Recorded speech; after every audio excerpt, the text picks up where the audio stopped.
Archaeology supports the Bible. It never contradicts the Bible. Only interpretations do. Just want to insert this uh, slide that applies to a lot of things we talk about, a lot of things you may think about. How do we arrive at logical conclusions?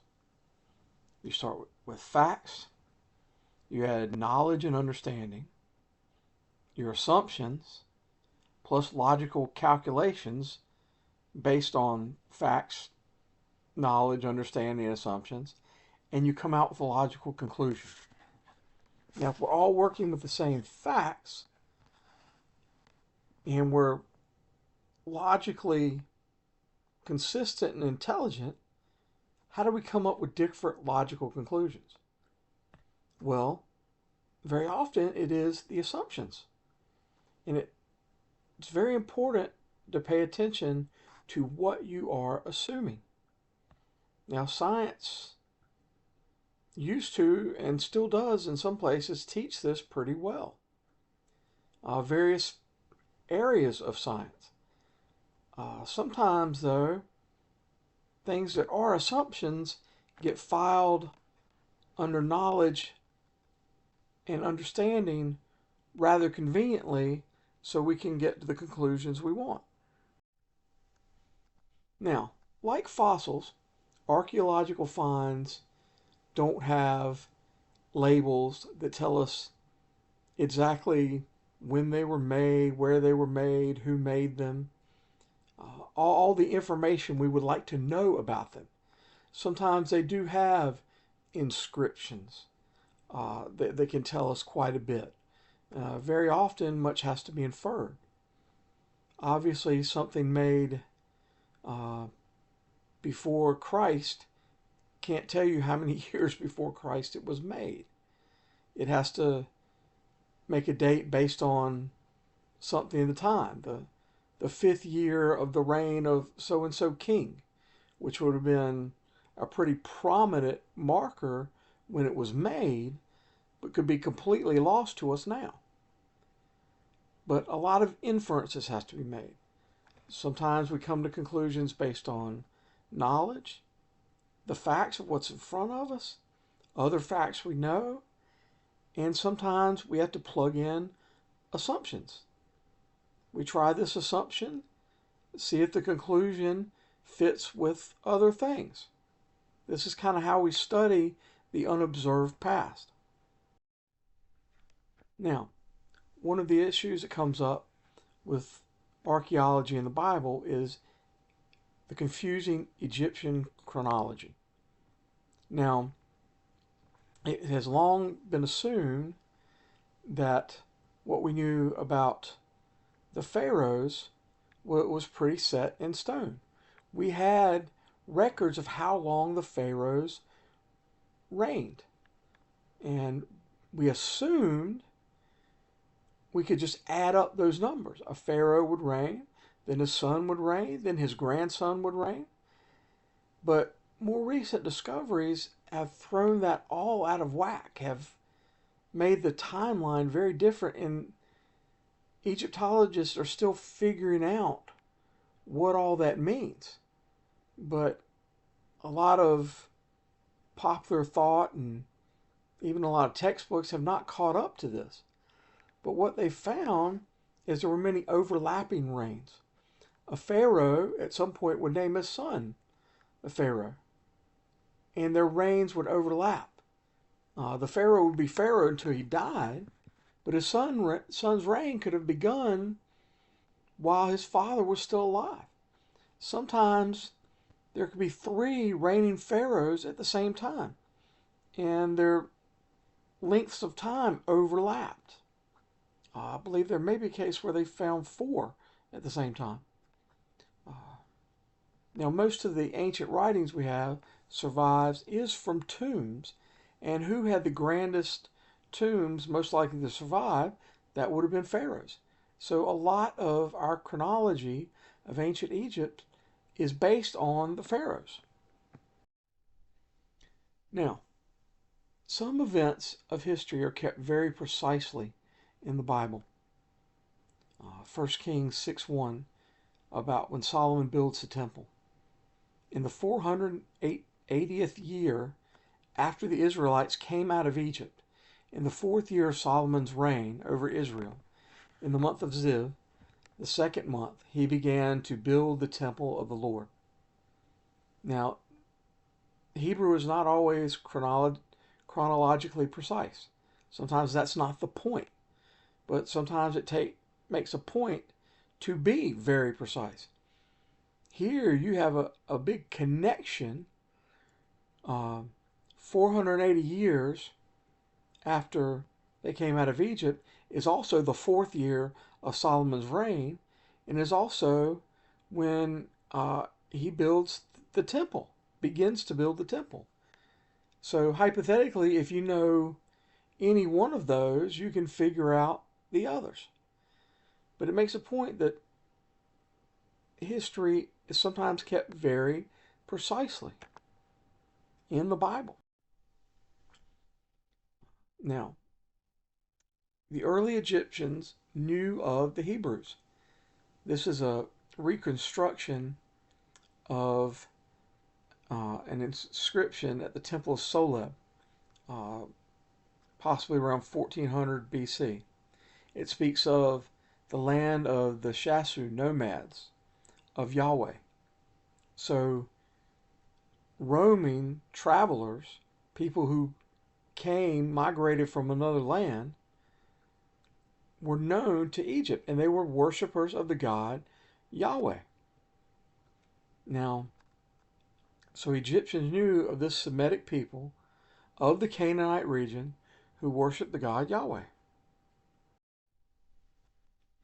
The Brooklyn Papyrus, interesting piece of papyrus, the early form of paper. It dates from the earlier Middle Kingdom of Egypt, and it contains many Hebrew and even biblical names. It shows an early presence of the Hebrew people in Egypt. There was quite a lot of information, and quite a lot of it survives. It tells about the Hebrews as slaves and their jobs working for the Egyptians.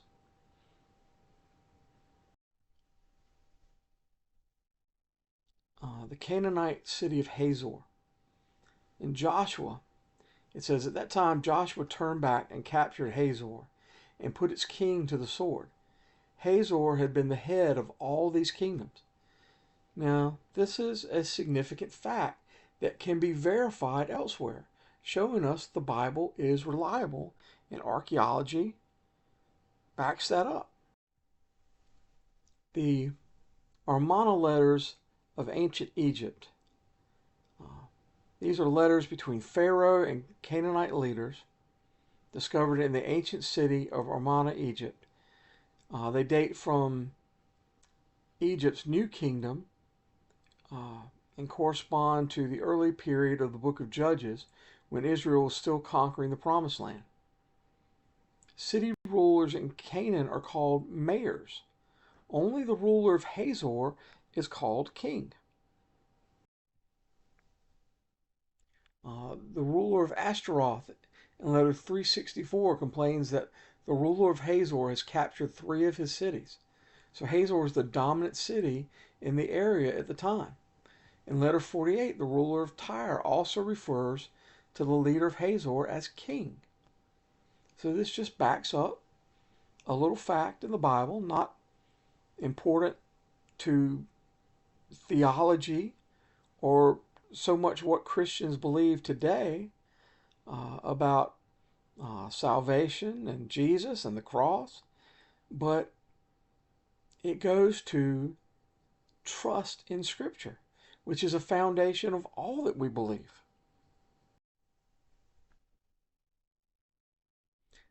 This is a picture of a reconstruction of part of the walls of Jericho. The fall of Jericho is described in the book of Joshua.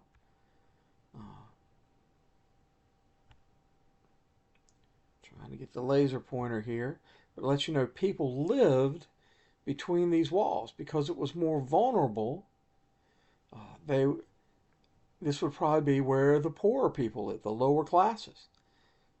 Uh, Rahab, the prostitute, probably lived in here with the back of her home as the outer wall.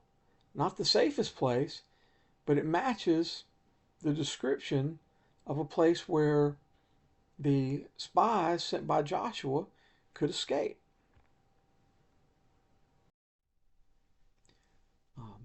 Joshua 3:15 indicates the conquest came at the time of harvest. 6:17 he says, "The city and all that is in it are to be devoted to the Lord. Only Rahab the prostitute and all who were with her in her house shall be spared, because she hid the spies we sent." Now Rahab lived at the wall. Now many will try to say that biblical texts were written much later, often to explain prophecies without the supernatural. So anything that has a prophecy, it will be assumed by non-believing historians to have happened or been written after the thing they're prophesying occurred. In other words, it's a lie. It must be a lie, because otherwise we have to admit God exists and reveals truth before we get to see it. In Joshua it says, "But Joshua spared Rahab the prostitute with her family and all who belonged to her, because she hid the men Joshua had sent as spies to Jericho, and she lives among the Israelites today." Now, that's written, and it says you can see Rahab. You can see she's not originally a Hebrew. She came from Jericho. Her family came from Jericho. Now, some would try to tell you that this was just written later when it didn't mean anything after she died. But this is a challenge to those who are reading that she is with us today. That is a testimony to what God did at Jericho. That's what Joshua was saying then, and that's what we can see now.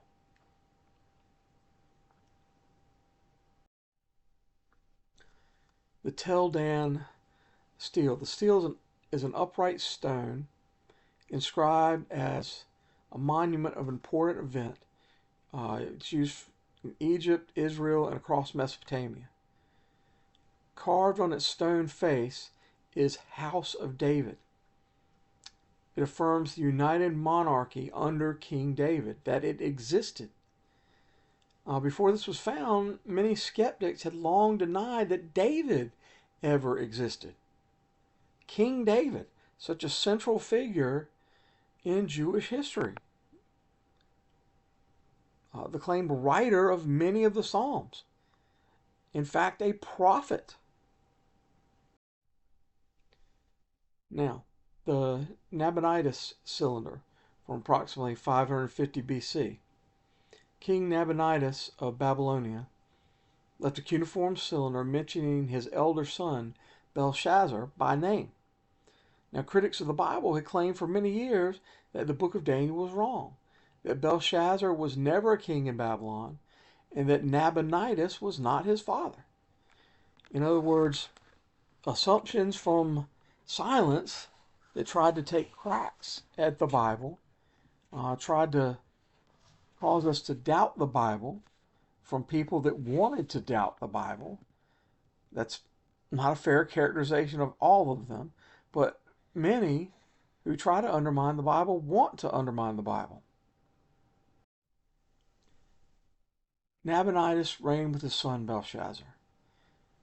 Daniel 5:16 says, "Now I have heard that you are able to give interpretations and to solve difficult problems.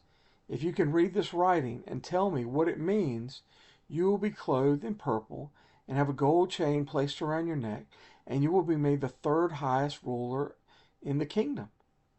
Now Daniel, by the grace of God, met this challenge and became Belshazzar's right-hand man. But that would make him third in the kingdom. his father was still living at the time. That's what this tells us. Now, jumping ahead to the time of Jesus, or a little after, the Caiaphas ossuary. An ossuary was a box of bones constructed to hold the bones of the dead after decomposition. A family would have a tomb. Someone would be buried in the tomb. And when it came time to bury someone else in the tomb, if someone had decayed sufficiently that all their bones had collapsed, their bones would be gathered together and put in an ossuary that could be stored in the tomb or taken back to the family home to be honored. It was no longer a matter of decay and smell and potentially diseased.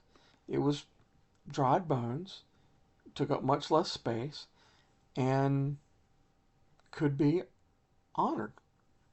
A memory of family history.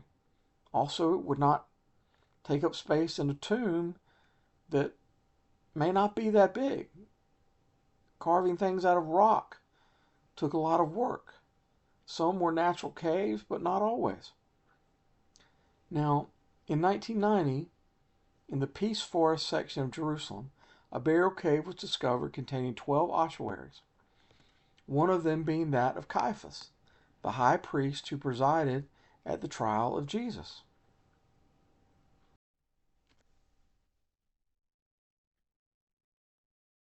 Pontius Pilate dedication stone. June 1961. An inscription on a limestone block was found at a Roman amphitheater in Caesarea Maritima. The block, once used as a dedication stone of a nearby temple, had been reused for seating at the local amphitheater. So you were sitting on a block of recycled stone, but an inscription found on it said Tiberium Pontius Pilatus Prefectus Judea. Pontius Pilate was the prefect of Judea. Scholars had long questioned Pilate's existence, but he has since been confirmed from uh, many places beyond Scripture. Thank you for listening. That's just a taste of what archaeology has said about the Bible. It's just a reminder that while many try to undermine faith in Scripture, archaeology again and again, as things are discovered, tend to affirm it. This is a link to my book, Breakaway Kingdom. Hope you'll check it out. And please subscribe to our channel.